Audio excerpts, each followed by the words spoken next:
நேசம் நிறைந்த உள்ளத்தால் நீளம் நிறைந்த மணிகண்டத்து ஈசனடியார் பெருமையில் எல்லா உயிரும் குறையெடுத்து தேசமைய திருத்தொண்ட தொகைமன் படைத்த திருவாரன் வாசமலர்மன் கழிவழிந்து வந்த பிறப்பை வணக்கம்.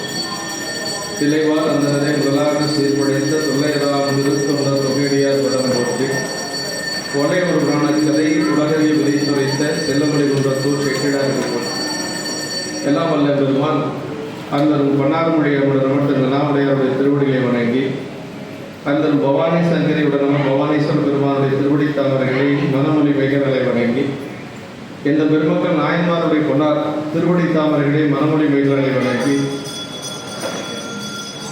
எங்களுடைய ஞானாசிரி பெருந்தகையாருடைய திருவடி தாமரைகள் எல்லாம் மனமொழி வைகர்களை வணங்கி இந்த நிகழ்ச்சி ஏற்பாடு செய்து கொண்டிருக்கக்கூடிய நம்முடைய ஆலய நிர்வாகஸ்தர்கள், அது மட்டுமல்லாது நம்முடைய சிவாச்சாரிய பெருமக்கள், கலந்து கொண்டிருக்கக்கூடிய பெரியவர்கள் அத்துணை பேருடைய உண்மலர் பாதங்களை வணங்கி வருகின்றோம்.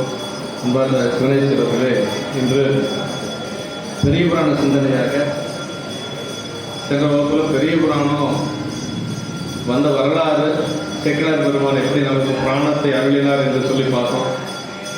அது மட்டுமல்லாது பெரிய புராணத்தில் இருக்கக்கூடிய முக்கியமான ஒரு சில பகுதிகளை சிந்திக்கக்கூடிய வாய்ப்பு கிடைத்தது. என்று திருவருட்கருணையினாலே பெரிய புராணத்திலே பெண்கள் எவ்வளவு தொண்டு செய்திருக்கிறார்கள் அப்படிங்கிறத ஒரு வகுப்புலாம் போதாது. இருந்தாலும் எவ்வளவு திருவருள் கூட்டு வைத்திருக்கிறதோ அந்த அளவுக்கு நம்ம சிந்திக்கலாம். பெரிய புராணத்தில் மொத்தம் 36 பெண்கள் இருக்கிறாங்க. அதில் நாயன்மார்கள்னு பார்த்தா 3 பேர். நாயன்மார்கள் அந்த வரிசையில் பார்க்கலாம் 3 பேரும் பார்க்கலாம். மங்கையர்க்கரசியார், இசைஞானி பிராட்டியார், அப்புறம் நம்முடைய காரைக்கால் அம்மையார். அம்மா இறைவனே அம்மா அப்படின்னு சொல்ல ஒரு பெருமை யாருக்கு அப்படின்னா காரைக்கால் அம்மா. இறைவனே அம்மான்னு சொல்லியிருக்காங்க. அது பெண்களை பற்றி ரொம்ப உயர்வான சொன்ன ஒரு நூல் என்னன்னா நமக்கு பெரிய புராணம் தான். வள்ளுவ பெருமான் சொல்லியிருக்கிறார், தெய்வம் தொழால் கொழுநன் தொழுதெழுவான் பெய்யன பெய்யும் மலை அப்படின்னு வள்ளுவ பெருமான் சொல்றார். ஒரு பெண் கோயிலுக்கே போக மாட்டாளாம், சாமியை கும்பிட மாட்டாளாம், எந்திரிச்சோடனே கணவனை வணங்கிட்டு தான் மற்ற வேலை செய்வாங்க. மழை பெய்யணும்னு சொன்னால் மழை பெய்யுமா? அவர் வள்ளுவ பெருமான் அப்படி சொல்கிறார், தெய்வம் தொழால் கொடுனன்னா கணவன், கொடுனன் தொழுதெழுவார் பெய்யன பெய்யும் மழை அப்படின்பார். மழை பெய்யணும்னு சொன்னால் மழை பெய்யுமா? அந்த மாதிரி அந்த காலத்தில் சொல்லுவாங்க. அதாவது வேதம் முதலிய வேதியர் குறுமலை, நீதி தவறாத வேந்தனர் குறுமலை, புருஷனை காத்திடும் கோவையர் குறுமலை அப்படின்னு சொல்லி அந்த காலத்தில் சொல்லுவாங்க. 3 மலை பெய்யுமா மாதம். நல்ல வேதம் சொல்லக்கூடிய ஆச்சாரியார்கள், நல்ல சிவாச்சாரியார்கள் வேதம் சொல்கிறாங்க இல்லைங்களா, அதுக்கு ஒரு மழை பெய்யுமா. அதே மாதிரி நல்ல ஆட்சி செய்யக்கூடிய அரசனுக்காக ஒரு மழை பெய்யுமா. அதே மாதிரி கற்புடைய பெண்களுக்காக ஒரு மழை பெய்யுமா. இது மாதம் மும்மாறு அப்படிங்கிறது அப்படி தான். அதில் இன்னைக்கு எங்கேயோ போயிடுச்சு, அதனால இருக்கு. இருந்தாலும் பெண்கள் தன்னுடைய கடமையில் சரியாக இருக்கக்கூடிய பெண்கள் நிரம்ப இருக்கிறாங்க. பெரிய புராணத்தில் நல்லா பார்க்கலாம். நமக்கு சிறுத்தொண்ட நாயனாருடைய புராணத்தில் ரொம்ப உயர்வாக சொல்வார். திருவெண்காட்டு நங்கை பற்றி சொல்லுகின்ற பொழுது திருவெண்காட்டு நங்கை சிறுத்தொண்ட நாயனாருக்கு எப்படி துணையாக இருந்தார் அப்படிங்கிறத சேக்கிழார் பெருமான் சொல்றார். ஒரு பாட்டில் சொல்றார், அவருக்கு சிறுத்தொண்ட நாயனாருக்கு ஒரு ஆண் குழந்தை பிறக்கிறது. எல்லாத்துக்கும் தெரியும், சீராளன் தேவர், சீராளன் இல்லைங்களா. அது எப்படி அந்த குழந்தை பிறந்தது அப்படிங்கிறத ஒரே பாட்டில் சொல்றார். நீராறும் சடைமுடியார் அருளானே நிறைதவத்து பேராளர் அவர்களுக்கு பெருகுதிர் மலையரத்தில் வேறாகி விளங்குதிர் வெண்காட்டு நங்கைவால் சீராள தேவர் எனும் திருமைந்தர் அவதரித்தார். அந்த சரித முறை சொன்னால் அதுக்கே 2 மணி நேரம் ஆகும். அந்த ஒரு மாடல் மட்டும் எடுத்துக்கலாம். நம்ம சீராள தேவர் அப்படிங்கிறது சிறுத்தொண்ட நாயனாருடைய குழந்தை பேர். இந்த சீராள தேவரை தான் பிள்ளைக்கறி சமைத்து அடியாராக வந்த பெருமானுக்கு அவங்க படைக்கிறாங்க. அந்த குழந்தை பிறக்குது. சொன்னார், எப்படி பிறந்ததுன்னா நீராறும் சடைமுடியார் அருளால், பெருமானுடைய திருவருளால் அந்த குழந்தை பிறக்கிறது. நிறைதவத்து பேராளர், நம்முடைய சிறுத்தொண்ட நாயனாருடைய தவமே அதோட நிறைவாக போகுது. ஏன்னா அந்த குழந்தை மூலமா அவர் பெருமான் திருவடி அடைய போறார். திருவெண்காட்டு நங்கை சொல்றாங்க பாருங்க, மலையறத்தின் வேர் அப்படின்னார். மலையறத்தின் வேர் அப்படின்னா ஒரு தாவரம், ஒரு பெரிய மரம் இருக்குன்னு வச்சுங்களேன். அந்த மரம் நிலைச்சு நிற்கணும்னா வேர் நல்லா இருக்கும். வேர் பட்டு போச்சுன்னா மரம் விழுந்துடும். ஒரு ஒரு குடும்பம் அப்படின்னா அந்த குடும்பத்தில் வேறாக இருப்பது யார் அப்படின்னா பெண்கள் தான். ஆண்கள் பொருள் ஈட்டுவாங்க, மற்ற வேலையெல்லாம் பார்ப்பாங்க, சம்பாதிக்கிறது மற்றதெல்லாம் தான் ஆண்களுடைய வேலை. ஆனால் அந்த குடும்பம் வந்து நிலையா நிற்கணும் அப்படின்னா அதுக்கு யார் காரணம்னா பெண்கள் தான் காரணம். சேக்கிழார் பெருமான் அப்படி சொல்றாரு. மனையறத்தின் வேர் அப்படின்னு சொன்னது வேற எந்த ஒரு நூல்லையுமே இல்லை. சங்க இலக்கியங்கள் அத்தனையும் படித்தது நம்முடைய கோவை மணிவாசன் மன்றத்தினுடைய தலைவர் சென்னி பையா சொல்றார், மனையறத்தின் வேர் அப்படிங்கிற சொல் வந்து எந்த ஒரு இலக்கியத்திலும் கிடையாது அப்படிங்கிறார். அப்படின்னா பெண்களை விட உயர்வான ஒரு குடும்பத்துக்கு பெண்கள் தான் ரொம்ப சொல்லுவாங்க. பெண் இல்லைன்னா ஒண்ணுமே இல்லை அப்படின்னு சொல்லலாம். அது மாதிரி திருவெண்காட்டு நங்கை சொல்லுகின்ற பொழுது மனையறத்தின் வேர் அப்படின்னு சொல்லுவார். மனையறம் என்று சொல்லக்கூடிய ஒரு தாவரம் நிலைத்து நிற்கணும்னா வேறு தாங்க. அந்த வேறு தான் வந்து எங்கெங்கேயோ இருக்கக்கூடிய ஈரப்பதத்தை எல்லாம் வாங்கி அந்த செடியை வாடாமல் வச்சிருக்கக்கூடியது. உங்களை பார்த்த நீங்கள் இல்லைன்னு அப்படி ஆரம்பிச்சு அந்த செடி வாடாமல் இருக்கிறதுக்கு வேறு தான் காரணம். அதனால பெண்கள் தான் ரொம்ப உயர்வு அப்படின்னு பெரிய புராணத்தை மாதிரி சொன்ன நூல் எதுவுமே இல்லை அப்படின்னு சொல்லுவாங்க. நமக்கு முதல்ல அப்பர் சாமிகளுடைய புராணத்துக்கு வரலாம். அப்பர் சாமிகள் நாளைக்கு அப்பர் சாமிகள் கைலாயம் போய் பெருமானுடைய திருவருளால் கைலை காட்சி உனக்கு வந்து இங்கே இல்லை, நீ திருவையாறில் தான் உனக்கு கைலை காட்சி என்று சொல்லி சாமி அங்கிருந்து அனுப்புகிறார். நாளைக்கு கைலை காட்சி ஆடி அமாவாசை என்று திருவையாறில் அப்பர் சாமிகளுக்கு அந்த நிகழ்வை பற்றி நாளைக்கு ஆர்வம் பேசுவார். அதனால் அதுக்குள்ளே நான் போகலை. இப்போ அப்பர் சாமிகளுடைய குடும்பம் அப்படின்னு பார்த்தா அவர் வந்து திருவாரூர் என்று சொல்லக்கூடிய ஒரு ஊர் எங்கே இருக்கிறதுனா பண்ருட்டிக்கு பக்கத்தால், நம்ம விழுப்புரம் பண்ருட்டிக்கு பக்கத்தில் இருக்கக்கூடிய ஒரு ஊர் திருவாரூர். நல்ல ஒரு வேளாளர் குலத்தில் பிறந்தவர் நம்முடைய அப்பர் சாமிகள். அவங்க அப்பா பேர் வந்து புகழனார், அம்மா பேர் மாதினியார். நல்ல ஒரு குடும்பம், சைவ குடும்பம், நல்ல சிவபுண்ணியங்கள் செய்யக்கூடிய ஒரு குடும்பத்தில் பிறந்திருக்கிறார். அப்பர் சாமிகளுடைய அக்கா தான் திலகவதி அம்மா. அந்த புகழனாருக்கும் மாதினியாருக்கும் ரெண்டு பேர்த்துக்கும் வந்து மகனாக பிறந்தது அப்பர் சாமிகள், மகளாக பிறந்தது திலகவதி அம்மா. திலகவதி அம்மா தான் மூத்த குழந்தை. அதற்கு பிறகு ஒரு சில ஆண்டுகள் கழித்து அந்த அப்பர் சாமிகள் பிறக்கிறார். திலகவதியார் பிறந்து சில முறை ஆண்டு அகன்றதன் பின் மருள்நீக்கியார் அவதரித்தார் என்று சொல்லி சேக்கிழார் பெருமானே சொல்றார். அப்போ அந்த காலத்திலே அப்போ வந்து ஒரு 2-3 ஆண்டுகள் கழித்து அடுத்த குழந்தை பிறக்குது அப்படின்னு சொல்லி சொல்றார். அந்த இடத்த எப்படி சொல்றாருன்னா, மறந்தருத்தி நெறிமாற மணிகண்டர் வாய்ம நெறி அறந்தரு நாவுக்கரசு மாலான சுந்தரரும் பிறந்தருள உள்ளதானால் நம்மளவோ பேருடையில் சிறந்த திருமுனைப்பாடி ஊர்ப்பாடும் சீர்பாடு என்று சொல்லி, அதாவது அந்த ஊருக்கு பேர் திருமுனைப்பாடு நாடு, திருமுனைப்பாடி நாடுன்னு பேர். இப்போ நம்ம நாட்டுக்கு பேர் கொங்கு நாடு, அது மாதிரி சோழ நாடு, சேர நாடு, அந்த அந்த ஊருக்கு பேர் திருமுனைப்பாடி நாடு. அந்த அப்பர் சாமிகள் பிறந்ததுனால அந்த உலகத்திலே சிறந்த நாடு எதுனா திருமுனைப்பாடி நாடு அப்படின்னு சொல்லுவார். அந்த ஊரில் அந்த குடும்பம் இருக்குது. அதில் அப்பர் சாமிகள் அவதரிக்கிறார். அப்பர் சாமிகள் அவதரித்து ஒரு கொஞ்சம் மாதினியாருக்கு வந்து ஒரு 13 வயசு ஆகுது. இந்த இதுக்கு திலகவதி அம்மாவுக்கு ஒரு 13 வயசு ஆகுது. 13 வயசு அப்படிங்கிறது அந்த காலத்தில் பெண்களுக்கு திருமண வயது, ஆண்களுக்கு 16 வயது திருமண வயது. அப்படிதான் அந்த காலத்தில் 13 வயசான உடனே அம்மாவுக்கு, திலகவதி அம்மாவுக்கு திருமணம் பேசி முடிக்கிறாங்க. அது எப்படி அந்த காலத்தில் திருமணம் பேசி முடிச்சாங்கிறது சேக்கிழார் பெருமான் அருமையாக சொல்றார். குலம் பேசி குணம் பேசி அப்படிங்கிறார். அந்தந்த குலத்தில் தான் திருமணம் செஞ்சிருக்கிறாங்க. பெரிய புராணத்தில் சான்று இருக்கு. அதே மாதிரி குணம் பேசி அப்படிங்கிறார். இந்த பணம் பேசுறது, பதவி பேசுறது இதெல்லாம் அந்த காலத்தில் இல்லை. நல்லா சொன்னார். குலம் பேசி குணம் பேசி அப்படின்னு சொல்லுவார். அதே வேளாளர் குலம்னா அதே வேளாளர் குலத்தில் தான் திருமணம் செஞ்சுருக்கிறாங்க. ஆனால் நல்ல குணமுள்ள மாப்பிள்ளையா பார்த்துருக்குறாங்க. அப்படி ஒரு மாப்பிள்ளையை பார்க்குறாங்க. அவருக்கு பேர் கழிப்பகையார். அவர் வந்து ஒரு மன்னனிடத்திலே போர்ப்படை தளபதியாக இருக்கிறார்.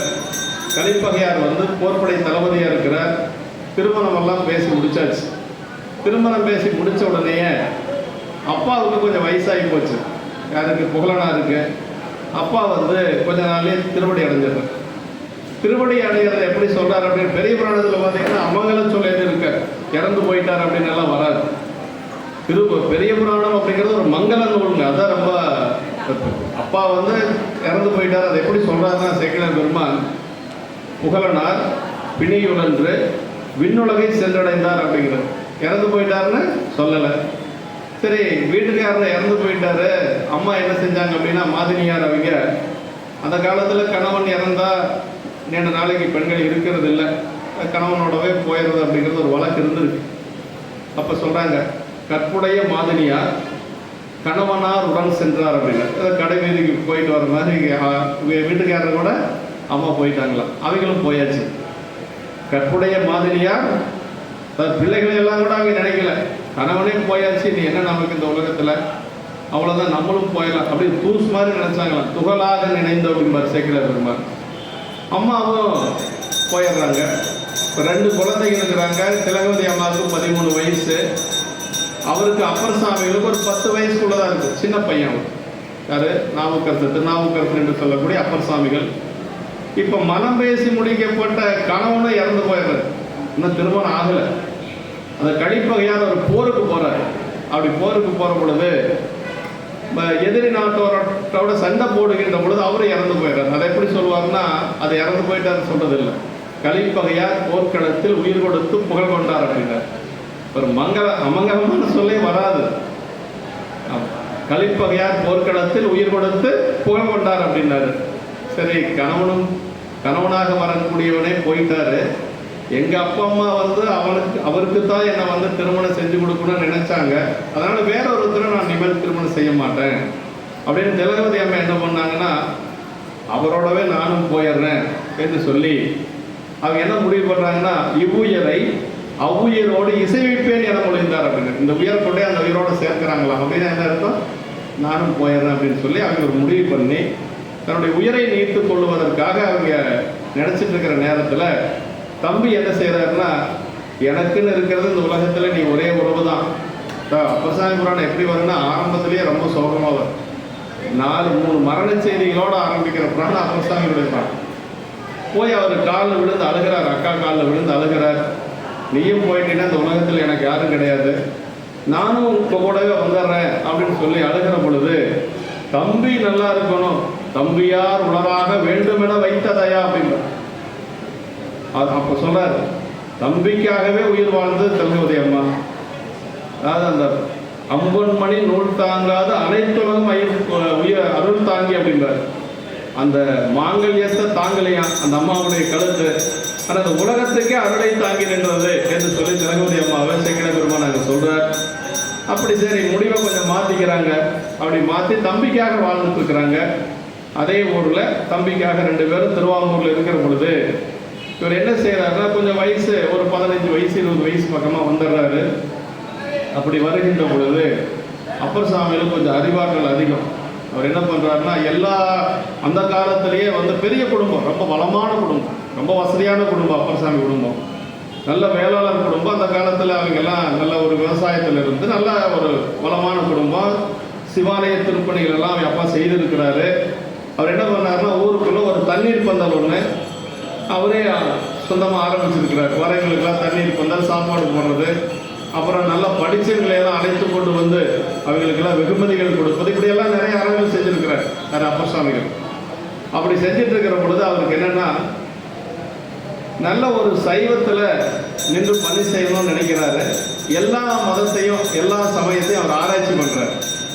அறிவு அதிகமான சும்மா இருக்க முடியாது. ஒன்றும் இல்லைன்னா பேசாமல் உட்காந்துருக்கலாம். அறிவு அதிகமாக இருந்தால் கொஞ்சம் யோசனை பண்ணிகிட்டே இருப்பாங்க. அப்பர் சாமி அப்படிதான், ரொம்ப அதிக அறிவு. அதனால் அவர் வந்து எல்லா சமயத்தையும் ஆராய்ச்சி பண்ணுறார். அப்படி எல்லா சமயத்தையும் ஆராய்ச்சி பண்ணுற பொழுது அவர் என்ன நினைக்கிறார் அப்படின்னா, அந்த சமணம் அப்படிங்கிறது அவர் கண்ணுக்கு தெரியுது. அது சைவ, அதில் வந்து உயிர்கொலை இல்லை, சமணத்தில் வந்து உயிர்கொலை இல்லை, அதனால் அந்த சமயம் சிறந்தது அப்படின்னு இவர் நினைக்கிறார். சைவத்திலேயும் உயிர்கொலை இல்லை, இருக்கிறதே சைவத்தில் தான். ஆனால் ஏன் சமணத்தை நினைச்சார் அப்படின்னா, இங்கே வந்து சைவ சமயத்தில் நின்று வேலை செய்கிறது, பணி செய்கிறதுனா பெருமானுடைய திருவருள் இருக்கணும். அவர் உள்ள பவானீஸ்வரன் நினைச்சாதான் நமக்கு உட்கார முடியும், இல்லைன்னா முடியாது. எத்தனையோ பேர் வருவாங்க போவாங்க, அப்படி போயிட்டு இருப்பாங்க. ஆனால் பெருமானுடைய திருவருள் இருந்தால் மட்டும்தான் இங்கே வந்து நம்ம பணி செய்ய முடியும். எல்லாரும் இங்கே திருப்பணியில் பங்கெடுத்திருப்பாங்க, வழிபாட்டில் பங்கெடுத்திருப்பாங்க. ஒரு தீபம் போட்டால் கூட புண்ணியம்தான். கோயிலில் வந்து ஒரு விளக்கு போட்டால் கூட புண்ணியம்தான். விளக்கிட்டார் பேர் சொல்லி மெய்ஞான ஞானமாகுங்கிறார் அப்பர் சாமி. அதெல்லாம் செய்யறதுக்கு அவனுடைய திருவருள் வேணும், இல்லைன்னா முடியாதுங்க.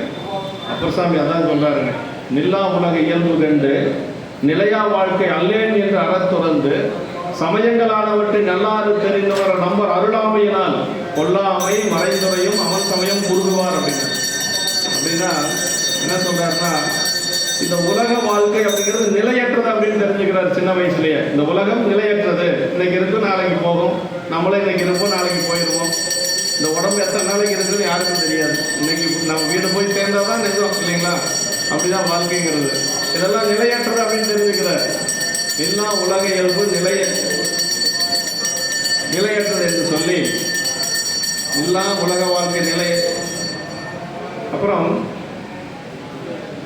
நம்பர் அருளாமை அப்படின்னு சொல்றாரு. நம்பர் அருளாமையினால் கொல்லாமை மறைந்துரையும் அவன் சமயம் குறுகுவார் அப்படின்னார். நம்பர் அருளாமையினால், சிவபெருமானுடைய திருவருள் இல்லாதனால சமண சமயத்தில் போய் சேர்ந்தார் அப்படிங்கிறது ஒரே காரணம் தான். ஏன் அப்பர் சாமி சைவத்திலிருந்து மீண்டும் சமணத்துக்கு போனாரு அப்படின்னா ஒரே காரணம் தான் சொல்றாரு. பெருமானுடைய திருவருள் இல்லை. திருவருள் இருந்தால் தான் இதுல இருந்து பணி செய்ய முடியும், இல்லைன்னா முடியாதுங்க. மற்ற சமயத்தில் மற்ற வழிபாடெல்லாம் நீங்கள் குலதெய்வ வழிபாடு மற்றதெல்லாம் யார் வேணாலும் எப்படி வேணாலும் செய்யலாம். சிவாலயத்தில் வந்து நம்ம பணி செய்யணும் அப்படின்னா என்ன செய்யணும்? நமக்கு வந்து திருவருள் இருக்கணும்.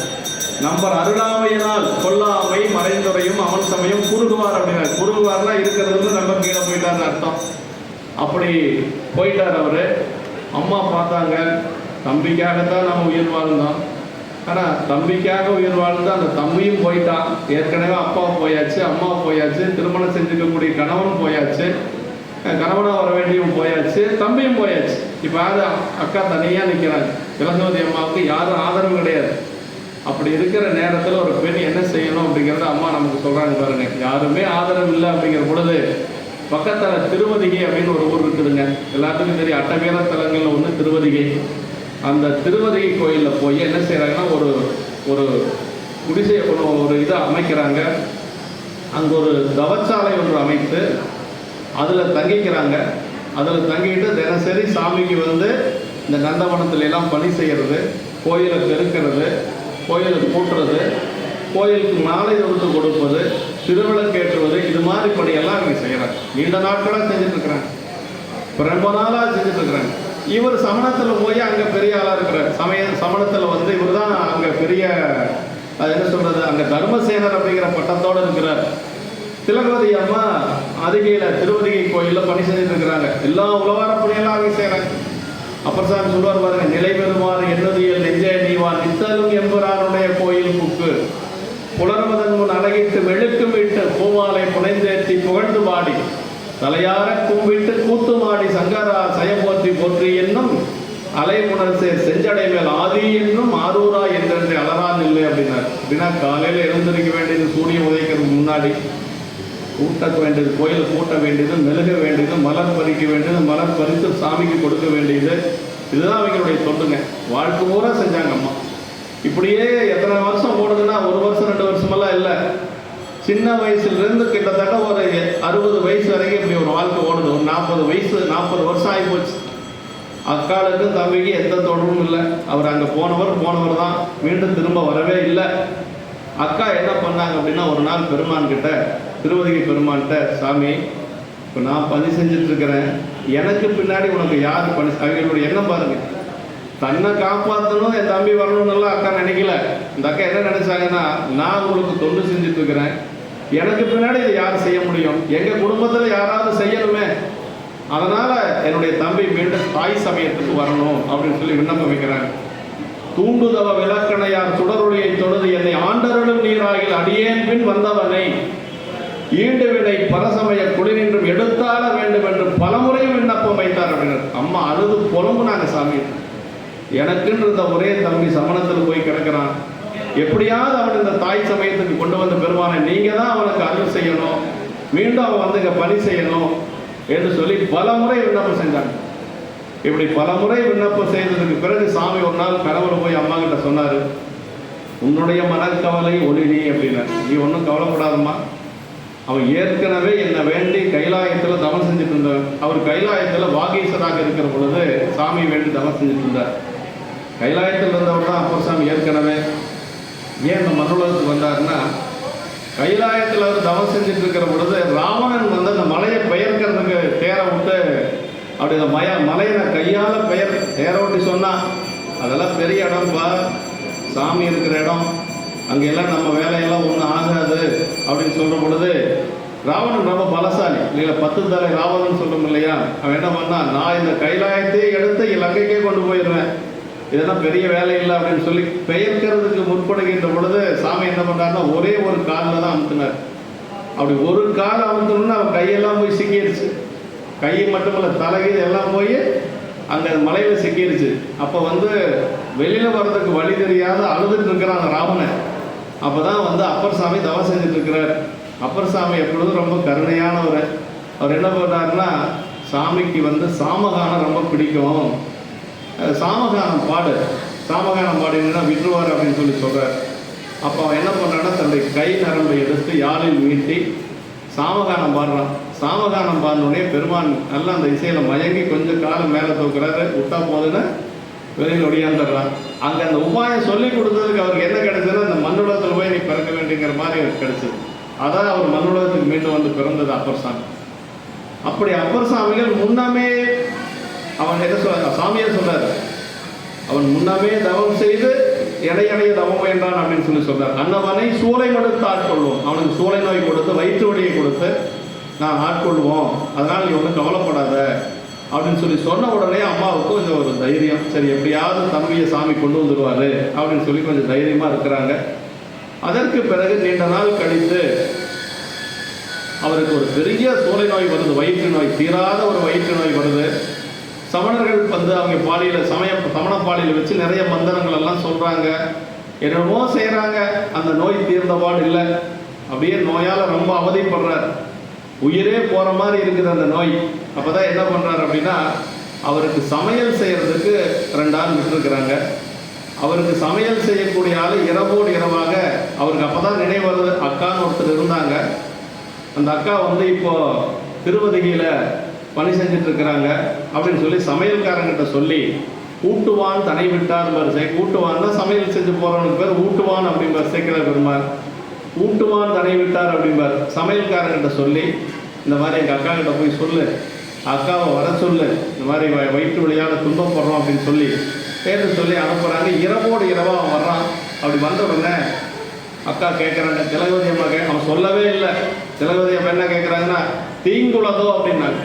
தெரியும் அவங்களுக்கு, சாமி சொல்லியிருக்காரு இல்லையா, தீங்குளதோ அப்படின்னாங்க. ஆமாம், உயிர் மட்டும்தான் போகல, வயிற்று வலியால் அந்த தம்பி குடியாக குடிச்சிட்டு இருக்கிறாரு, நீங்கள் வரணும் அப்படின்னு சொல்லி சொல்லுகின்ற பொழுது தான் அம்மா என்ன சொன்னாங்க அப்படின்னா, அங்கே சமணர்கள் இருக்கக்கூடிய இடம், சிவபெருமானை நிந்தனை செய்யக்கூடிய இடம். பாருங்கள், சாமி யாராச்சும் படித்து சொன்னால் நாம் அதுக்கு கேட்டுட்டு இருக்கிறோம். சொல்கிறாங்க, அந்த அம்மா சொல்கிறாங்க, தம்பியாக இருந்தால் அப்புறம் பார்த்துக்கலாம், நன்றறிய அவன் பள்ளி நன்னுகிடேன் என வார்த்தை சென்றவனுக்கு உரைமேன் அப்படின்னா, சிவபெருமானை நிந்தனை செய்யக்கூடிய ஒரு இடத்துக்கு நாம் போகக்கூடாது, அதனால் வந்து நான் வரமாட்டேன்னு சொல்லு அப்படின்னு சொல்லி விடுறாங்க. அப்போ தான் அவன் வந்தவன் போய் சொல்கிறான், அக்கா இந்த மாதிரி சொன்னாங்க அப்படின்னு சொல்லுகின்ற பொழுது அவரே என்ன பண்ணுறாருன்னா, ஒரு வெள்ளை ஆடையை தலை மேலே போத்திட்டு இரவோடு இரவாக அந்த சமணப்பாலையிலிருந்து நடந்தே வரார் திருவதிக்கு. திருப்பாதிரி புலியூர் அப்படிங்கிறது பக்கத்தால் இருந்து இல்லைங்களா, கடலூர் தான் திருப்பாதிரி புலியூர். கடலூர்லேருந்து பண்ருட்டி பக்கத்தால் இருக்கக்கூடிய திருவதிக்கு இரவோடு இரவாக நடந்து வர்றார், வயிற்று வலியோடு நடந்து வர்றார். அப்படி வயிற்று வலியோடு நடந்து வந்து சேர்ந்துடுறார். அப்படி நீரடைந்தார் அகத்திரளும் நிறையங்குள் புறத்திரளும் மாறவரும் திருப்பள்ளி எழுச்சி அப்படின்றார். அதாவது திருப்பள்ளி எழுச்சி காலம் அப்படிங்கிறது 5 மணி, 5லிருந்து 5:30 மணி அதுக்குள்ளே வந்து சேர்றார். அது சொல்கிறார் சேக்கிழார் நுட்பம் சொல்கிறார், திருநீர் அடைந்த அகையிருள் போகுமாம், நீரடைந்தார் அகத்திரளும் நிறையங்குள் புறத்திரளும் அப்படின்னா. திருநீர் அடைஞ்ச அகையிருள்னா என்ன, ஆணவம், நமக்கு இருக்கக்கூடிய அந்த தான் அப்படிங்கிற அந்த முனைப்பு. ஆமாம், அந்த தன்முனைப்பு நீங்கினா தான் பெருமான் திருவடி கிடைக்கும். யாராக இருந்தாலும் சரி, எவ்வளோ பெரிய மகானாக இருந்தாலும் சரி, என்னால் தான் எல்லாம் ஆகுது அப்படின்னு நினச்சோம்னா நம்ம என்னைக்கு இருந்தாலும் ஒன்றுமே பண்ண முடியாது, இப்படியே தான் இருந்துட்டு இருக்கணும். எல்லாம் சாமி செய்கிறாருங்க, எனக்கு என்னங்க தெரியும், ஏதோ தொண்டு செய்கிறதுக்கு சாமி ஒரு வாய்ப்பு கொடுத்துருக்குறான். இத்தனை பேர் இருக்கிற பொழுது எனக்கு ஒரு வாய்ப்பு கொடுத்துருக்கிறாருன்னு நம்ம என்னைக்கு நினைக்கிறோமோ அப்போ தான் உயிர் கிடைக்கும். அந்த மாதிரி நீரடைந்தார் அகத்திரளும், இந்த திருநீர் அடைந்தால் அகையல் என்று சொல்லக்கூடிய ஆணவமால நீங்குமா சேக்கிழார் பெருமான் சொல்கிறார். நிறைகங்குள் புறத்திரளும். சூரியன் வந்தாச்சுன்னா வெளியில் இருக்கக்கூடிய இருள் நீங்கும் அப்படின்னு சொல்றார். அப்படி அந்த நேரத்தில் வந்து சேர்றார். அப்படி வந்து சேர்ந்தோன்னா அம்மா என்ன செஞ்சாங்க அப்படின்னா திருநீர் அள்ளி பூசினாங்க தம்பிக்கு. திருவாளன் திருநீர் திலகவதியார் அழிப்ப பெருவாழ்வு வந்ததான பெருந்தகையார் பண்ணிட்டேத்த அப்படின்னார். அஞ்சலத்தை சொல்லி திருநீர் கொடுத்தார். திருக்கையிலை குன்றுடையான் திருநீர் அஞ்சலத்தை ஓதி கொடுத்தார் சேகர பெருமாள். திருநீர் சும்மா பூசக்கூடாதுங்க. திருநீர் வாங்கணும்னா எப்படி பூசணுமா? சிவாய நம இல்ல நமசிவாய அப்படின்னு சொல்லிதான் திருநீர் பூசணும். திருக்கையிலை குன்றுடையான் திருநீர் அஞ்சலத்தை ஓதி கொடுத்தார் அப்படின்னார். அவர் அஞ்சலத்தை சொல்லி திருநீரை பூசி வந்து அக்கா கிட்ட நிற்கிறாரு. 40 வருஷம் கழிச்சு வந்து நிற்கிறாரு. வயிற்று வலியோட நிற்கிறாரு. நம்மளா இருந்தால் என்ன செய்வாங்க? நம்ம அக்காவாக இருந்தால் நல்லா அழைச்சி கூட்டிகிட்டு போய் நல்லா சாப்பாடு நல்லா பலகாரத்தோடு போட்டு ஒரு 4 நாளைக்கு ஓய்வெடு தம்பி, அப்புறமா பார்த்துக்கலாம் எதாக இருந்தாலும் அப்படிதான் நம்ம அக்காலாம் சொல்லுவாங்க. அந்த அக்கா அப்படி சொல்லலை. ஒரு சீமாத்தை எடுத்து கையில் கொடுத்தாங்க, ஒரு பக்கெட் எடுத்து கையில் கொடுத்தாங்க. என்ன சொன்னாங்க அப்படின்னா பற்றறுப்பார் தமை பணிந்து பணி செய்வீர் என பணித்தார் அப்படின்னு. போய் முதல்ல வேலை செய், கோயிலெல்லாம் சுத்தம் பண்ண, போய் உழவார பணி செய்ய, போய் மலர் பறி, சாமிக்கு மலர் தொடுத்து கூட, கோயிலுக்கு போட்டு கோயிலை மெழுகு, அப்புறமா நீ பார்த்துக்கலாம் அப்படின்னு சொல்லி அம்மா வந்து அந்த திலகவதி அம்மா என்ன பண்ணாங்கன்னா ஒரு தோண்டியும் ஒரு விளக்கு மாத்தையும் கையில் கொடுத்து போய் வேலை செய்ய அப்படின்னாங்க. மங்கையர்க்கரசியார் வந்துங்க ஒரு பெரிய அரசமாதேவி, கோப்பெருந்தேவி மங்கையர்க்கரசியார். மங்கையர்க்கரசியார் மதுரை கோயில் ஆலவாய் கோயிலில் வந்து ஞானசம்பந்த பெருமான் செல்லுகின்ற பொழுது என்ன செஞ்சுட்டு இருந்தாங்க அப்படிங்கிறத அங்கே சொல்றாருங்க. மங்கையர்க்கரசி வளவர் பாவை வரி வலை கை மட மானி பங்கையர் செல்வி பாண்டி மாதேவி பணி செய்து நாள்தோறும் பரவி. என்ன செஞ்சாங்க பாருங்க, நாள்தோறும் பணி செய்து நாள்தோறும் பரவினா. தினசரி அம்மா சீமா தெரிந்து கூட்டுவாங்க. நம்ம கூட்டுவோமா? கூட்டணும். ஆனால் நம்ம கூட்டுவோமா? நமக்குன்னு ஒரு ஸ்டேட்டஸ் பார்ப்போம் இல்லைங்களா? ஆனால் அந்த அம்மா வந்து மகாராணி, அதெல்லாம் பார்க்கல. பணி செய்து நாள்தோறும் பரவினார். பொங்கலடொருவன் பூதநாயகன் நாள் வேதமும் பொருள்களும் அருளி அங்கையர் கண்ணி தன்னோடு மாமர்ந்த ஆலவாயாவதும் இதுவே. பாருங்க, அம்மா வந்து என்ன செஞ்சிருக்கிறாங்கன்னா ஒரு ராஜாவுடைய மனைவி மகாராணி பணி செய்து நாள்தோறும் பணி செய்து அப்படின்னா கூட்டுறது மெழுகிறது எல்லா வேலையும் செஞ்சிருக்கிறாங்க. பரவி அப்படின்னா என்ன? பாடி பரவுவது, பெருமானை வழிபாடு செய்வது. இத்தனைக்கு அம்மாவுடைய வீட்டுக்காரர் வந்து சமணர். அவர் திருநீர் வச்சா பிடிக்காதவருக்கு, சிவான்னு சொன்னாவே பிடிக்காதவருக்கு, கணவனுக்கு மனசு சங்கடப்படக்கூடாதுன்னு சொல்லி அம்மா என்ன செஞ்சுட்டா திருமாங்கல்யத்தில் திருநீர் வச்சுக்குவாங்க. மங்கையர்க்கரசியாருக்கு அப்படி ஒரு நிலைமை. மதுரையம்பதியில் மங்கையர்க்கரசியார் சமணகிரில் சூழ்ந்திருந்த காலத்தில் அரசன் சமணர்களோட இருக்கிறார், சமண மதத்துக்கு போயிட்டார். அதனால என்ன பண்ணாங்களாம், திருமாங்கல்யத்தில் திருநீர் வச்சுக்குவாங்க தினசரி. ஆனால் கணவனுக்கு தெரியாதுல்ல. ஏன்னா திருநீர் வச்சு பார்த்தா கணவனுக்கு வந்து பிடிக்காது. அதனால கணவனுக்கு பிடிக்காத செயலை நம்ம ஏன் செய்யணும் அப்படின்ட்டு அவருக்கு தெரியாமல் திருநீர் வச்சுக்குவாங்க. கோயிலுக்கு வருவாங்க, திருமாங்கல்யத்தில் திருநீர் வச்சுக்குவாங்க. அது மாதிரி பணி செய்தது மங்கையர்க்கரசி. அது மாதிரி என்ன பண்ணாங்கன்னா திருநீர் முதல்ல கொடுத்தாங்க. அப்பர் சாமிகளுக்கு முதல்ல திருநீர் பூசி விட்டாங்க. அப்புறம் அவர் வயிற்று வலியோடவே அந்த கோயிலில் உழவார பணி செய்கிறாருங்க. எல்லா பணிகளும் செய்கிறார். கூட்டுறாரு, பெருக்கிறாரு, மெழுகிறாரு, எல்லாம் செய்கிறார். அப்போ தான் பாடின பதிகம் தான் கூற்றாயினவாறு விளக்ககளீர் கொடுமை பல செய்தன நான் அறியேன் ஏற்றாயடிக்கே இரவும் பகலும் பிரியாது வணங்குவன் எப்போதும் தோற்றாதின் வயிற்றின் அகம்படியே உடரோடு துடக்கி முடக்கியிட ஆற்றேன் அடியேன் அதிகை கெடில வீரட்டான துறை அம்மாரே. வயிற்று வலியோடு பாடின பதிகம். அந்த பதிகம் 10 பாட்டையும் பாடுறாரு. அப்படி பாடி முடிச்சதுக்கு பிறகு வயிற்று வலி நல்லாயிடுச்சு.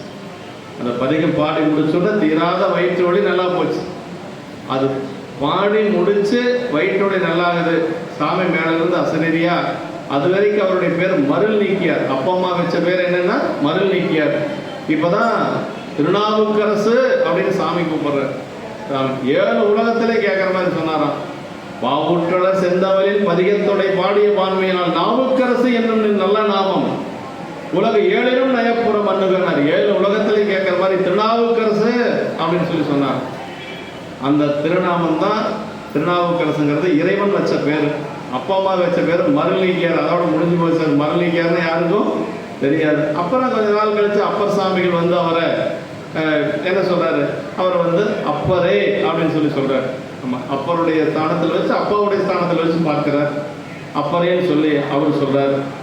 இப்போ இவர் இங்கே வந்து இப்போ நோய் நல்லாயிடுச்சு, அக்கா கூட இருக்கிறார். அது போக சைவத்துக்கு வந்துட்டார்.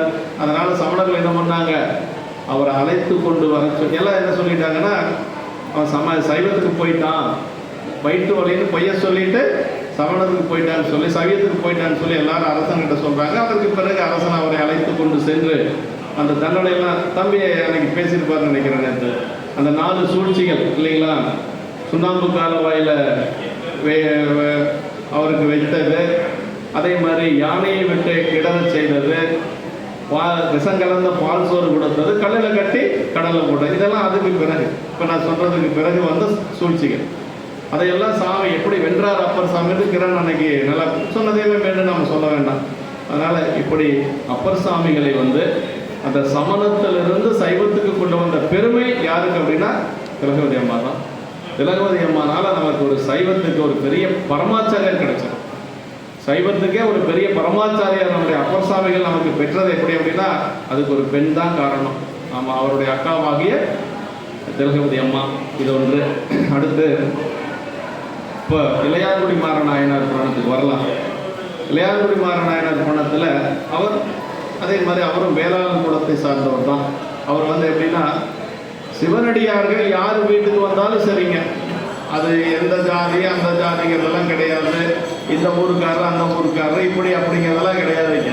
யாராக இருந்தாலும் சரி, ஆறும் என்பு புனைந்த ஐயர் என்பதோர் நன்மையால் நேரே வந்தவர் யாவராயினும் நித்தமாகிய பக்தி முன் கூறினார். யாராக இருந்தாலும் சரி, அவங்க திருவடியில் விழுந்து வணங்கி அவங்களை வீட்டுக்கு அழைச்சிட்டு போய் அமரச் செய்து பாத பூசை எல்லாம் செய்து அதற்கு பிறகு அவருக்கு வந்து எப்படி அன்னபாலிப்பு செய்வார்னா 4 வகையான உணவு, அப்புறம் 6 வகையான சுவை, அறுசுவையோடு சாப்பாடு போடுவார் அடியார்கள். சொல்றாரு, கொண்டு வந்து மனை புகுந்து குலாபபாதம் விளக்கிய மண்டு காதலின் ஆதரத்தினை வைத்து அர்ச்சனை செய்தபின் உண்டினாறு விடத்திலாறு சுவை திறத்தின் ஒப்பில் அண்டநாயக தொண்டரிச்சில் அமுது செய்ய அழைத்துள்ளார். இதெல்லாம் நடந்தது கிட்டத்தட்ட 1300 ஆண்டுகளுக்கு முன்னாடி. அப்ப எப்படி விமர்சிச்சிருக்காங்க பாருங்க அடியார்களை. உண்டினால விதத்திலார்னா 4 வகையான உணவும் பாரு. 4 வகையான உணவு என்னன்னா தின்பன, உண்பன, நக்குவன, பருகவன, சாப்பிட்ற சாப்பாடு. அப்புறம் அதுக்கு நக்குவன அப்படின்னா அந்த துவையல் நல்லா இருக்குது பாருங்க அது. அப்புறம் வந்து பருகுவன சாப்பிட்ட பின்னாடி இதெல்லாம் ஜூஸ் மாதிரி எல்லாம் கொடுக்குறது இல்லைங்களா. இது மாதிரி 4 வகையான உணவு அறுசுவையோட கொடுப்பார். அப்படி கொடுத்துட்டு இருக்கிற பொழுது என்ன ஆகுது அப்படின்னா வர்ற அடியார்களுக்கு எல்லாத்துக்கும் கொடுக்குறார். இந்த நாட்களாக கொடுத்துட்டே இருக்கிறார். அப்படி கொடுத்துட்டே இருக்கிறதுனால அவருக்கு கொஞ்சம் செல்வம் குறையிற மாதிரி சாமி காட்டுறாரு. சாமி என்ன பண்றாரா, முதல்ல அடியார்களுக்கு போட்டதுனால குபேரன மாதிரி வாழ்ந்தார். குபேரன மாதிரி வாழ்ந்த அந்த நாயனாருக்கு எப்படி இருக்கிறாருன்னா சாமி என்ன நினைக்கிறாருன்னா, செல்வம் மேவிய நாளில் செயல் செய்வதென்றையும் அல்லல் நல்குறவான போதிலும் வல்லல் என்று அறிவிக்கவே மெல்ல மாறிய செல்வம் மறைந்து கொள்ளையில் வறுமை பதம் புக அப்படின்பார் சேக்கல பெருமான். அப்படின்னா போட்டு போட்டு போட்டு போட்டு அவருக்கு வந்து இப்போ வறுமை வர மாதிரி ஒரு சூழல் வருதுங்க. வறுமை பதம் தான் சொல்ல, வறுமைன்னு சொல்றதில்லை. ஏன் சொல்றது இல்லைன்னா அடியார்களுக்கு வர துன்பத்தை சேக்கல பெருமான் சொல்ல மாட்டார். வறுமை மாதிரி ஒரு நிலை வந்துருச்சு.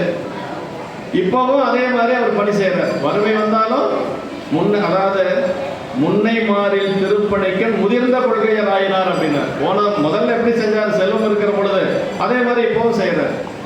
இப்படி செய்து இருக்கிற பொழுது சாமி என்ன பண்ணார் அப்படின்னா, இவருடைய தொண்டை எல்லாரும் நம்மளாம் தெரிஞ்சுக்கணுங்கிறதுக்காக என்ன பண்ணார், அவர் வீட்டுக்கு வரார். ஒரு அடியாரா வர்றாருங்க. எப்படி வந்தார் அப்படின்னா, பெற்ற மூர்வதுமின்றியே பேதையாலுமின்றியே நற்றவத்தவர் வேடமே கொண்டு ஞானம் மீதன நன்னினார்கள். பெற்ற மூர்வதுனா விடை இல்லைங்களா, மாட்டு மேல பசு மேல தானே வர்றாரு, விடையும் இல்லாத வந்தாராம். பேதையால் உமையம்மை கூட வரலையா. அதுக்கு என்ன சொல்றாரு அப்படின்னா, சேக்கிழார் பெருமான் சொல்றதுக்கு உரையாசிரியர் சொல்றாரு, அம்மா ஏன் வரமாட்டேன்ட்டாங்கன்னா, அடியாரெல்லாம் அம்மாவுக்கு பிள்ளைகள் தானே, நமக்கெல்லாம் தாய் தானே, உள்ள இருக்கிறவங்க பவானி சங்கரி தான் நமக்கெல்லாம் அம்மா. அம்மா இந்த உடம்பு கொடுத்த அம்மா வந்து நம்மளுடைய தாய், பெற்ற தாய். இந்த உயிருக்கு யார் தாய்னா பவானி சங்கரி தான். ஏன்னா அந்த அம்மா தான் நமக்கு இந்த உயிர் வந்து இறைவன் திருவடியில் போய் சேர்றதுக்கு துணையாது. அதனால இந்த தாய் தான் நமக்கு வந்து சிறந்த தாய்ங்க. அந்த அம்மா என்ன பண்ணிட்டாங்களா, என்னுடைய அடியார் இப்படியெல்லாம் கஷ்டத்தோடு இருக்கிற பொழுது வந்து பார்க்கறதுக்கு எனக்கு விருப்பம் இல்லை, நான் வரமாட்டேன் அப்படின்ட்டாங்களாம். அப்புறம் பெற்றம் அப்படிங்கிறது அந்த விடை என்ன சொல்லியிருச்சான், தர்ம தேவதை தான் விடையா இருக்குது பெருமானுக்கு. தர்ம தேவதை நானும் அந்த காட்சி பார்க்கறதுக்கு வரல அப்படின்னு சொல்லியிருக்கேன். அதனால சாமி தனியாக வந்தார். பெற்ற மூர்வதும் இன்றியே பேதையாலும் இன்றியே நற்றவத்தவர் வேடமே கொண்டு ஞானம் மீந்திட நனி. இந்த உலகமே உய்யும்படியாக வந்தாங்க. எப்படி வந்தாங்க அப்படின்னா, மழைக்கால இரவுங்க, நல்ல மழை பெய்ஞ்சிட்டு இருந்தது. ஆவணி மாதம் மக நட்சத்திரம் தான் இளையான்குடி நாயனாருடைய குருபூசை. அவருக்கு என்ன பண்ணி வந்தா, எந்நேரம் வந்தாலும் யார் வந்தாலும் எந்த நேரம் வந்தாலும் சோறு போடும். அது நேரங்காலமெல்லாம் கிடையாது. வீட்டில் இருக்குது இல்லைங்கிறதெல்லாம் இல்லைனாலும் அவர் போடுவார், எப்படியாவது போடுவார். இப்போ வந்து ஏற்கனவே 2 நாள் அவங்களுக்கு சாப்பாட்டுக்கு இல்லை. வீட்டில் அவங்க 2 பேரும் பட்டினியாக இருக்கிறாங்க. கணவன் மனைவி 2 பேரும் பட்டினியாக இருக்கிறாங்க. சாப்பாட்டுக்கு வழியே இல்லை. இப்போ இரவு நேரம் ஆயிடுச்சு, மழை பெஞ்சிட்டு இருக்குது. மழை காலத்தில் இன்னும் ரொம்ப இரவு அதிகமாக இருக்கு, ரொம்ப இருட்டாக இருக்கும் இல்லைங்களா. அந்த நேரத்தில் சாமி வர்றாரு. எல்லா வீடும் சாத்தியாச்சு, எல்லாரும் தூங்கிட்டாங்க. இவங்க 2 பேரும் மட்டும் முடிச்சுட்டு இருக்கிறாங்க. ஏன் முடிச்சுட்டு இருக்கிறாங்கன்னா, சாப்பாடு பசி, அதனால் தூக்கம் வரலையா. அப்புறம் எந்த ஆதரவும் இல்லாத தன்னந்தனியாக இருந்தாங்களாம். சேக்கிழார் பெருமான் இப்படி எல்லாம் கூட இருந்திருக்காங்க. மாரிக்காலத்து இறைவனில் வைகியோ, மாரிக்காலம்னா மழைக்காலம், மழைக்கால இரவு. மாரிக்காலத்து இறைவனில் வைகியோர் தாரிப்பின்றிய பசிதலை கொள்வது பாரித்து இல்லம் அடைந்தவின் பண்புற வேரித்தாரான் விருந்தில் கொண்டனன் அப்படின்னாரு. இப்போ வேரித்தாரான் அப்படின்னு இங்கே இவர் சொன்னார். வேளாளர்களுடைய அடையாளமான குவளை மலர், குவளை மலர் அடைந்த நாயனார் அப்படின்னு சொல்லி சொல்றாருங்க. இப்போ 2 பேர் தான் இருக்கிறாங்க, கணவன் மனைவி 2 பேரும். தூக்கம் வரல. என்ன தூக்கம் வரல, பசி வர்றதுனால தூக்கம் வரல. சரி வந்துட்டாரு, மலையில் நனைஞ்சிட்டு வர்றாரு. சாமி தானே அடியாராக வர்றாரு. அப்படி மலையில் நனைஞ்சிட்டு வந்தவருக்கு நல்லா தலையெல்லாம் துவட்டி அதுக்கெல்லாம் துணியெல்லாம் கொடுக்குறாங்க. அப்புறம் ஒரு இடத்துல உட்கார வைக்கிறாங்க. ஈர மேனியை நீக்கி இடம் கொடுத்தார தார மாதரை நோக்கி சகோதரர் இரவே பசித்தார் செய்வது என்ன அப்படின்னு அம்மாகிட்ட கேட்குறாரு பாருங்க. கணவன் மனைவி 2 பேரும் சேர்ந்து எப்படி தொண்டு செஞ்சுருக்கிறாங்க அப்படிங்கிறத காட்டு. கணவன் மனைவி 2 பேரும் சேர்ந்து எப்படி அடியார் தொண்டு செஞ்சாங்க அப்படின்னா அந்த புராணத்தில் தான் இருக்கு. அம்மாகிட்ட கேட்குறாரு. சரி, சகோதரர் தீரவே பசித்தார். சகோதரர்னா வந்த அடியார், தவத்தையே தனமாக உடையவருடைய தவம்னா சிவபூஜை பண்ணக்கூடிய ஒரு சிவனடியார் வந்திருக்கிறாரு. அவருக்கு நாம் எப்படிமா சாப்பாடு போடுறது அப்படின்னு சொல்லி கேட்குறாரு. தபோதனர் திறவே பதித்தார் செய்வது என்ன செய்யறது நம்ம. மீண்டும் சொல்றாரு, இமக்குளக்குடி பார்க்கறதுக்கு இனியவர் நமக்கு இன்னடிசில் தகவல் அமைக்குமாறு எங்க நம்மனங்க அப்படின்னாரு. அப்படின்னா இமக்குளக்குடி பார்க்கறதுக்கு இனியவர், மலையரசனுடைய மகள் தான் உமையம்மை, அவங்களுடைய கணவன் சிவபெருமான், அவருடைய அடியார் இனியவர்கள் வந்து அடியார்கள் அப்படிங்கிற. இமக்குளக்குடி பார்க்கறதுக்கு இனியவர் நமக்கு இன்னடிசில் தகவல் அமைக்குமாறு எங்கன மனங்க அப்படின்னு சொல்லிட்டு அப்புறம் அம்மா சொன்னாங்க, வேற எங்கேயும் போய் கேட்க முடியாதுன்னு சாமி, எல்லாத்துக்கிட்டையும் முதல்லையே வாங்கி வச்சாச்சு. அப்புறம் வேற வழி ஒன்றும் எனக்கு தெரியல. முதல்ல நல்ல வசதி வாய்ப்போடு இருந்தோம். அப்போவெல்லாம் வந்திருந்தா நம்ம மனசு போல நிறைய செஞ்சுருக்கலாம். இப்போ வந்திருக்கிறாரு, எப்படி செய்யறதுன்னு கொஞ்சம் யோசிக்க வேண்டியதாக இருந்தது அப்படின்னு சொல்லுகின்ற பொழுது அவர் எப்படி ஆரம்பிக்கிறாருன்னு அதைய நமக்கு முன்பு இங்கு உணவில்லையாயினும், அது நான் சொல்லணும், நமக்கு முன்பு இங்கு உணவில்லையாயினும் இமக்குளக்குடி பார்க்கறதுக்கு இனியவர் நமக்கு இன்னடிசில் தகவல் அமைக்குமாறு எங்க மனங்கன்னார். ஏன் நமக்கு முன்பு இங்கு உணவில்லையாயினும் சொன்னார் அப்படின்னா, அதை சொல்லாத சொன்னால் அம்மா என்ன சொல்லிடுவாங்களாம், எங்க நமக்கே முதல்ல சாப்பாட்டுக்கு இல்லைன்னு அந்த பதில் வந்துடக்கூடாதான். அதனால அவரே அதை சொல்லிடுறாரு, நமக்கு இங்கே சாப்பாட்டுக்கு இல்லைனாலும் வந்தவருக்கு போடணும், எப்படி போடுறது அப்படின்னு சொல்கிற பொழுது தான் அம்மா சொல்கிறாங்க, ஒரு உபாயம் சொல்கிறாங்க. இவர் என்ன பண்ணியிருக்கிறாருன்னா, அந்த அன்னைக்கு பகல்ல அடுத்த போகத்துக்கு சாப்பாட்டுக்கு வேணும்ல, அடுத்த போகத்துக்கு சாப்பாட்டுக்கு வேணும்னு சொல்லி பகல்ல போய் நெல் விதைச்சிட்டு வந்திருக்கிறார். வயல்ல நெல் விதைச்சிட்டு வந்திருக்காரு. அந்த நெல் தான் அடுத்த போகத்துக்கு சாப்பாட்டுக்கு இல்லைங்களா? இப்போ நல்லா மழை பெஞ்சிருக்குது. மழை பெஞ்சதுனால என்னாச்சு, அந்த நெல்லெல்லாம் மேலே வந்துருக்கு இல்லைங்களா? மேலே மிதந்து இந்த சேத்துக்கு மேலே மிதந்துட்டு வந்துடும் இல்லையா? அந்த நெல்லை போய் அரிச்சு கொண்டு வந்தீங்கன்னா அதை சேத்தையெல்லாம் கழுவி நான் வந்து அதை அந்த நெல்லை வறுத்து இப்படியெல்லாம் சாப்பாடு போட முடியுமான்னு கொஞ்சம் நினச்சி பாருங்கள். நம்மளால முடியாது, அவங்களால முடியும். அதுதான் நாயன்மார்கள். நம்மளால முடியாத காரியத்தை அவை செய்வாங்க பாருங்கள், அதுதான் நாயன்மார்கள். அதாவது செயற்கரிய செய்வர் பெரியர், சிறியர் செயற்கரிய செய்யலாதார் வள்ளுவர் சொல்கிறார். நம்ம செய்ய முடியாத காரியத்தை எல்லாம் ரொம்ப ஈஸியாக செய்வாங்க நாயன்மார். அப்போ அவங்க சொல்கிறாங்க, அரிச்சு கொண்டு வந்து கொடுத்தீங்கன்னா எப்படியாவது செஞ்சிடலாம் அப்படின்னு சொல்லி. அப்படியே இருட்டு, எப்படி சொல்றாரு, மைக்குழம்பு போன்ற இருள் அப்படிம்பாரு. அந்த இருட்டில் அவருக்கு ஒரு பாதையெல்லாம் ஒன்றும் தெரியல. அவங்க காடு தானே, தினசரி போய் பழக்கம் இருக்குங்கள. அந்த வயக்காட்டில் வரப்பு மேலே அந்த பழக்க தோசத்தில் அப்படி போகிறார். ஒரு கூடைய தலை மேலே வச்சுட்டு போகிறார். அதையெல்லாம் அந்த நெல்லெல்லாம் மேலே இருக்குதா அம்மா சொன்ன மாதிரி அதையெல்லாம் அரிச்சு கொண்டு வர்றார். அப்படி அரிச்சு கொண்டு வந்து அம்மா என்ன பண்ணாங்களாம், அவரு வந்தவர் உள்ள படுத்திருக்கிறாரு, சாமி தானே வந்தார். அம்மா வந்து வாசப்படியிலேயே நிற்கிறாங்களாம். எப்படா அந்த நெல் வரும், அதை வாங்கி கழுவி சுத்தம் பண்ணி அரிசியாக்கி சாப்பாடு போடணும். அரிசியே இருந்தால் கூட நம்மளால் போட முடியுமா நம்ம யோசிச்சு பார்க்கணும் இல்லைங்களா? கொஞ்சம் முன்னாடி வந்துருந்தால் பரவாயில்லைங்க, இந்த நேரத்தில் எப்படிங்க அப்படிதான் நாம் சொல்லுவோம்.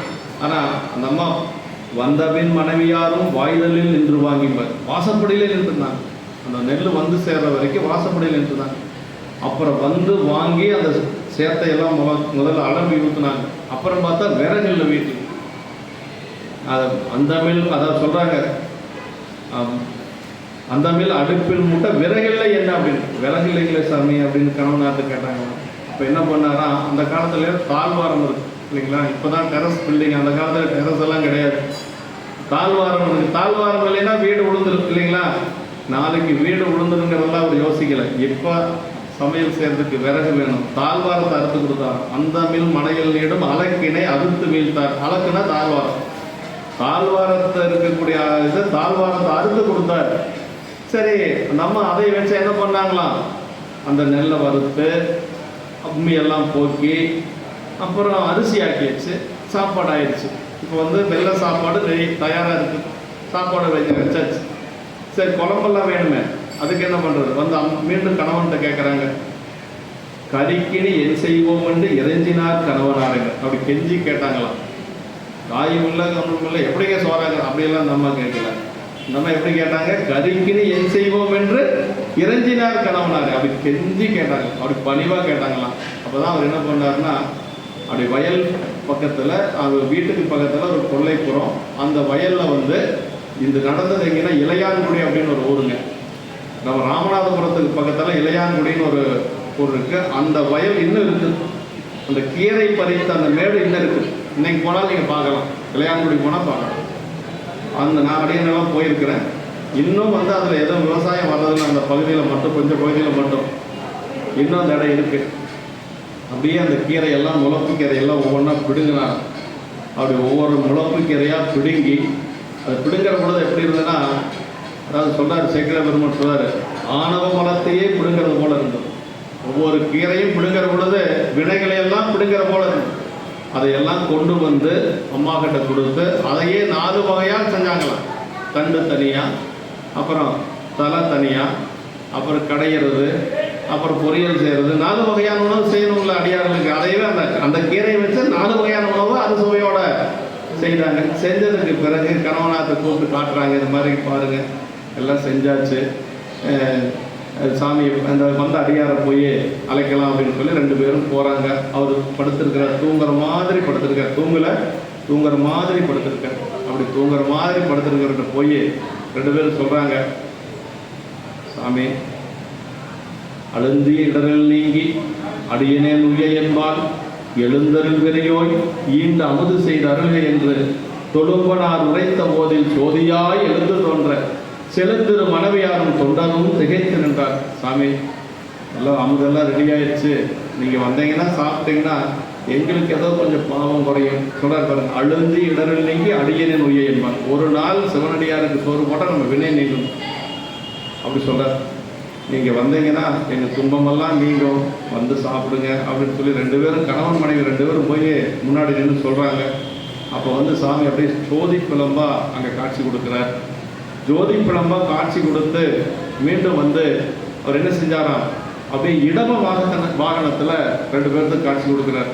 ஏலவார் குடலால் நம்ம இடம வாகனனாய் தோன்றி சீலமார் பூசை செய்த திருத்தொண்ட தம்மை நோக்கி, சீலமார் பூசை அப்படின்னா சாதாரணமாக பெருமானுக்கு செய்யக்கூடிய பூசை பூஜை, சிவ பூஜை. இது சீலமார் பூசை, அடியார்கள் செய்யக்கூடியது அதை விட உயர்ந்தது சீலமார் பூசை. 2 பேர்த்தையும் பார்த்து சாமி சொல்றாருங்க. என்ன சொல்றாரு அப்படின்னா, இரவு நேரம் நைட்டு 12 மணிக்கு மேலே ஆயிடுச்சு. 12 மணிக்கு மேலே ஆயிடுச்சு. சாமி வந்தவர் அப்படி விடை மேலே காட்சி கொடுக்குறார். விடை காட்சி கொடுத்து உமையம்மை கூட இருக்கிறாங்க. என்ன ஒரு வரம் கொடுக்குறார் அப்படின்னா, நீ வறுமை நிலையில் அடியாருக்கு நீ அன்னம்பாலிக்கு செஞ்சதுனால என்ன நீ எங்கே வரையினா சிவலோகத்துக்கு வந்து அங்கே வந்து குபேரன் இருக்கிறான் பாரு. குபேரன் தானே செல்வத்தையெல்லாம் வச்சிருக்கிறான். சாமிகிட்ட இருக்க எல்லா சங்க நிதி பதும நிதி 2 செல்வத்தையும் குபேரன் தான் வச்சிருக்கிறான். அந்த குபேரனுக்கு அதிகாரியா நீ இரு. நீ சொன்னதுதான் குபேரன் வந்து அந்த செல்வத்தை எல்லாருக்கும் கொடுக்கணும். அதான் சொல்ற, அன்பனே அன்பர் பூசை அளித்து நீ அணங்கினோடும் என்பரும் உலகம் மீது இருநிதி கிழவன் தானே முன்பெரும் செல்வம் என்று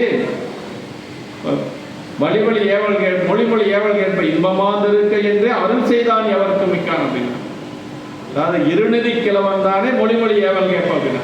இருநிதி கிழவன்னா சங்கநிதி பதுமநிதி வச்சிருக்கக்கூடிய குபேரன். குபேரனே நீ சொல்றதை கேட்கணும்.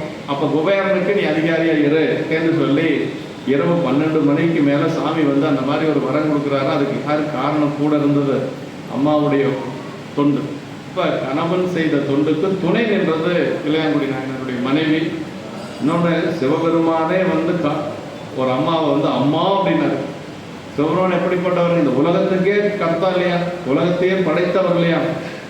சிவபெருமானே வந்து இது ஒன்று மட்டும் சொல்லி முடிச்சார் ஒரு 5 நிமிஷம். காரைக்கால் அம்மையாருடைய பெருமை வந்து யாருக்கும் கிடையாது. காரைக்கால் அம்மையார் கணவனால் விடப்பட்டு, கணவன் வந்து அம்மாவுடைய அருள் தன்மையை பார்த்து இந்த அம்மாவோட குடும்பம் நடத்துறதுக்கு நமக்கு தகுதி இல்லை, நாம போயிடலாம்னு சொல்லி அவன் மாட்டுக்கு போய் வேறொரு பெண்ணை திருமணம் செஞ்சுக்கிறான். அப்போ வந்து கணவனே போயாச்சு என்று சொல்லி அம்மா என்ன செய்யறாங்க, இந்த கணவனுக்காக தாங்கிய வளர்ப்பு அப்படின்னா இந்த உடம்பு கணவனுக்கான உடம்பு, அவன் போனதுக்கு பிறகு இந்த உடம்பு வேண்டாம்னு சொல்லி பெருமாட்ட வேண்டி கேட்குறாங்க.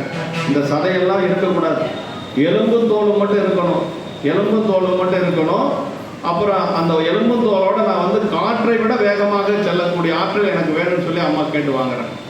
அதாவது பேய் வடிவம் அப்படின்னு சொல்லி சொல்றது. அதுக்கு பேரு சிவகணங்கள் இருக்கக்கூடிய பேய், ஊருக்குள்ள இருக்கிற பேய் இல்லை. அப்படி சாமி கொடுக்கிறார். அதற்கு பிறகு அம்மா தலைகீழாக கைலாயம் போறாங்க, தலையால் நடந்து போறாங்க. ஏன் அப்படின்னா சாமி இருக்கக்கூடிய இடத்துக்கு காலால போகக்கூடாதுன்னு அம்மா தலைகீழா நடந்து வராங்க. கூட உமையம்மை இருக்கிறாங்க. உமையம்மை அப்படியே பார்க்குறாங்க, இது யார் இந்த மாதிரி தலைகீழா நடந்து வராங்களே, இவங்களுடைய பெருமை என்ன அப்படின்னு சொல்லி கேட்கிற பொருள் தான் சாமி சொல்றாருங்க, வறுமைகள் நம்மை பேணும் அம்மைதான் உமையே அப்படின்னு. அம்மா கிட்ட சாமி என்ன சொன்னாரு, வரக்கூடியது சாதாரணமான பெண் அல்ல, நம்மளை எல்லாத்தையும் அன்பு செய்யக்கூடிய ஒரு தாய் வரா அப்படின்னு சொல்லி காரைக்காலமையாரை பார்த்து இறைவனே அம்மா அப்படின்னு சொல்லி சொல்றாரு. வறுமைகள் நம்மை பேணும் அம்மைதான் உமையே, இப்பெருமை சேர் வடிவம் வேண்டி பெற்றனல் என்று அருகு வந்து அணைய நோக்கி அம்மையே என்னும் செம்மையொரு மொழி உலகெல்லாம் உயவே கொடுத்து. அம்மா அப்படியே பக்கத்தில் வந்துட்டே இருக்கிறாங்க. சிவபெருமான உமையம்மை இருக்கிறாங்க. பக்கத்தில் வர பொழுது சாமி சொன்னாங்க, சாமி சொல்றாராம், உலகத்துக்கே அம்மையப்பரா இருக்கக்கூடியவர் அவர் இல்லைங்களா, பவானீஸ்வரர். அவர் சொன்னாராம் காரைக்காலமையார் பார்த்து அம்மா அப்படின்னா. அம்மானதான் அந்த அம்மா என்ன செஞ்சாங்களா, மகனை என்ன சொல்ல முடியும் சாமிய, அப்பா அப்படின்னு காலில் விழுந்து வணங்கினாங்க. என்னம்மா வரமேன்னு உனக்கு கேளு அப்படின்னு சொல்லி கேட்குற பொழுதுதான் அம்மா சொன்னாங்களாம், எனக்கு உலகத்தில் ஒரே வரம் தான் வேணும். என்ன வரம்னா, இரவாத இன்பு வேண்டி பின் வேண்டுகின்றார் பிறவாமை வேண்டும்னா. சாமி, இனிமேல் நான் இந்த உலகத்தில் பிறக்கக்கூடாது, சரி, அப்படி ஒரு வேளை என்னுடைய வினையின் காரணமாக நான் பிறந்துட்டேன்னு வைய, மீண்டும் பிறப்பு உண்டேன், உன்னை என்றும் மறவாமை வேண்டும். மீண்டும் ஒரு பிறப்பு எனக்கு இருந்தாலும் கூட அந்த பிறப்பிலே நான் உன்னை மறக்கக்கூடாது. அப்புறம் சொல்றாங்க, மீண்டும் பிறப்பு உண்டேன், உன்னை என்றும் மறவாமை வேண்டும், இன்னும் வேண்டும். அதுக்கு மேல இன்னொரு வேண்டுதல் எனக்கு வேணும். என்ன அப்படின்னா, இன்னும் வேண்டும் நான் அறவா நீ ஆடும்போது உன் அடியின் கீழ் இருக்க என்றார். நீ என்னைக்கு கூத்தாடிட்டு இருக்கிற சிதம்பரத்துல அந்த திருப்படிக்கு கீழே நான் இருக்கணும். எனக்கு வேற எந்த ஒரு வரமும் வேணும். பெரியவங்க அப்படிதான் வரம் கேட்பாங்க. பெரியவங்க வரம் கேட்கறது எப்பவுமே ரொம்ப உயர்ந்த வரமா தான் இருக்கு. அப்படி கேட்டதுக்கு பிறகுதான் அம்மா அந்த கடைசியா சேகர பெருமான் சொல்றாருங்க, சிவபெருமானே அம்மா அப்படின்னு ஒருத்தர் சொல்லியிருக்கிறாங்கன்னா அவங்க பெருமைகளை நாம என்ன சொல்றது? மடுத்த புனல் வேணியினார் அம்மையன மதுரமொழி கொடுத்தருள பெற்றாரை குளவிய தாண்டகத்தில் எடுத்தருடம் சேவடிக்கல் என்று வெறுக்கின்றாரை அடுத்த புனல் சீர்பரவல் ஆரணவ ஆயினதமான. அம்மாவுடைய பெருமைகளை யாராலும் சொல்ல முடியும்? யாராலே சொல்ல முடியாது. அரைக்கிழமையுடைய பெருமைகளை யாராலும் சொல்ல முடியாது. அதே மாதிரி மங்கையர்க்கரசியாரை பற்றி சொல்லுகின்ற பொழுது அதான் சேக்கரா பெருமான் சொல்வார், மங்கையர்க்கு தனி அரசி எங்கள் தெய்வம் வளவர்குல குலக்கொழுந்து வழக்கை மாணி செங்கமல திருமணந்தை கண்ணினானால் தென்னர்குளம் பழிதீர்த்த தெய்வப்பாவை எங்கள் பிரான் சண்பையோர் அருளினாலே தமிழ்நாடு இடர் நீங்கி தங்கள் பொங்கலிவன் திருநீர் பரப்பினாரை போற்றுவார் கடலியம்மாள் போற்றலாம் என. மதுரையம்பதியில சமணகிரன் சூழ்ந்திருந்த காலத்துல ஞானசம்பந்த பெருமானை அழைத்து கொண்டு சென்று அந்த நாட்டையே சைவமாக்கிய பெருமை காலை அம்மையார் கொண்டு, மங்கையர்க்கரசியார் கொண்டு. மங்கையர்க்கரசியார் திருவிழா யாரெல்லாம் வணங்கி கொள்ளுகிறார்களோ அத்தனை பேர்த்தையும் நான் வணங்கிக்கிறேன்னு சேக்கர பெருமான் சொன்னாரு. பொங்கலிவன் திருநீர் பரப்பினாரை போற்றுவார் கடல் எம்மால் போற்றலாமே. நீங்க மங்கையர்க்கரசியார் வணங்கினா உங்க திருவடிய சேக்கர பெருமான் நான் வணங்கிக்கிறேங்கிறார். அப்படி மங்கையர்க்கரசியாரும், அதாவது கணவனால ஒரு பழி வந்தது, அவர் தங்கியிருந்த அடியார்கள் தங்கியிருந்த மடத்துக்கு தீ வைத்தார். அதை நின்றசி நெடுமாறனார் சமணர்களோடு சேர்ந்து அந்த பழியை தீர்த்த பெருமை யாருக்குன்னா நம்மாவுக்கு உண்டு. தென்னர்குளம் பழி தீர்த்த தெய்வ பாவை அப்படின்னார். மங்கையர்க்கு தனி அரசி எங்கள் தெய்வம் அப்படின்னார். மங்கையர்க்கரசியை சேக்கர பெருமான் என்று சொல்லார், எங்கள் தெய்வம் அப்படின்னார். வளவர்குளம் பழி தீர்த்த வளவர்குல, அதாவது சோழர் குலத்திலே வந்த ஒரு பெரிய ஒரு தோன்றல், பாண்டியர்களுக்கு வந்த பழியை தீர்த்த ஒரு பெருமை அந்த அம்மாவுடைய திருவடி யாரெல்லாம் வணங்கிக் கொள்கிறார்களோ அத்தனை பேரையும் நான் வணங்கிக் கொள்கிறேன் என்று சொல்லி சேக்கர பெருமான் அந்த சரியத்தில் சொல்றார். 3 திருப்பாடல்கள் தான் மங்கையர்க்கரசியாருடைய சரிதம். அதே மாதிரி சுந்தரமூர்த்தி சாமியுடைய அம்மாவும் ஒரே பாடல் தான் சேக்கர பெருமான் பாடியிருக்கிறார். சுந்தரமூர்த்தி சாமியுடைய அம்மாவை சொல்லுகின்ற பொழுது, இசைஞானி பிராட்டியாரை சொல்லுகின்ற பொழுது, இலியா குல ஒளியா பெருமை சடையினார் உரிமை செல்வ திருமலையால் அழியாப்புறங்கள் எய்தளித்தார் ஆண்ட நம்பிதமை பயந்தார் இலியா குலத்தின் இசைஞானி பிராட்டியாரை என் சிறு புன்மொழியால் புகழ முடியுமோ முடியாது, எவருக்கும் முடியாதால் அப்படின்னா. ஏன்னா இசைஞானி பிராட்டியார் யாருன்னா சுந்தரமூர்த்தி சாமிகளுடைய அம்மா. சுந்தரமூர்த்தி சாமிகள் யாருன்னா சிவபெருமானுக்கு தோழர். அது என்ன குலம்? சிவாச்சேரியர் குலம். இந்த சிவன் கோயில் பூஜை பண்றாங்க பாருங்க, அவங்க குலம். இலியா குலம்னார் சேக்கர, ரொம்ப உயர்ந்த குலம் தான், ஆதி சைவ கோத்திரம் அப்படிமா. அந்த குலத்திலே பிறந்த அந்த அம்மாவுடைய பெருமைகளை என்னால மட்டுமல்ல யாராலையுமே சொல்ல முடியாது அப்படின்ட்டார். இலியா குலத்தின் இசைஞானி பிராட்டியாரின் சிறு புன்மொழியால் புகழ முடியுமோ முடியாது, எவருக்கும் முடியாதால் அப்படின்னார். அப்ப பெண்களை இந்த மாதிரி ஒரு உயர்வாக சொன்ன ஒரு நூல் எதுன்னா பெரிய புராணம். சேக்கர பெருமான் தான் அப்படி சொல்லியிருக்கிறார். அதுவும் மங்கையர்க்கரசி நம்முடைய திருவெண்காட்டு நங்கை சொல்லுகின்ற பொழுது, சிறுத்தொண்ட நாயனருடைய மனைவி திருவெண்காட்டு நங்கை சொல்லுகின்ற பொழுது மலையறத்தின் வேர் அப்படின்னு. தமிழ் இலக்கியத்திலே அந்த மாதிரி சொல்ல கிடையாது. எத்தனை தமிழ் ஆயிரக்கணக்கான இலக்கியங்கள் இருக்கு, எந்த ஒரு நூல்லையுமே மலையறத்தின் வேர் அப்படிங்கிற சொல் எங்கேயும். அது பெண்களை பற்றி உயர்வாக சொன்ன ஒரு இடம். அந்த இடம் இப்படி சொல்லி என்று சொல்லி வாய்ப்பு கிடைக்கின்ற பொழுது மீண்டும் நம்ம சிந்திக்கலாம் என்று சொல்லி காலத்தினுடைய அருமை கருதி அப்படியே நிறைவு செய்து கொள்கின்றேன். நாளைக்கு கண்டிப்பாக வாங்க. அப்பர் சாமிகள் கையிலை சென்ற காட்சியை நம்முடைய ஆர்வலன் சொல்வார். வாய்ப்பு கிடைக்கிற பொழுது அளவுக்கு நீங்கள் கேளுங்க என்று சொல்லி திருவருளாலே பவானீஸ்வரர் பெருமானுடைய திருவடி தாமரை வணங்கி வாய்ப்பு கொடுத்த அடியார் பெருமக அம்மாவுடைய திருவடிகள் எல்லாம் வணங்கிக் கொள்ளுகிறோம். அதேபோல் நிர்வாகத்தர்களை வணங்கி அமைகின்றோம். என்றும் இன்பம் பெருகும் இயல்பினால் ஒன்று காதலில் உள்ளமும் ஓங்கிட மன்றுளார் அடியார் அவர் வான்புகள் நின்றதெங்கும் நிலவி உலகலாம். திருச்சிற்றம்பலம்.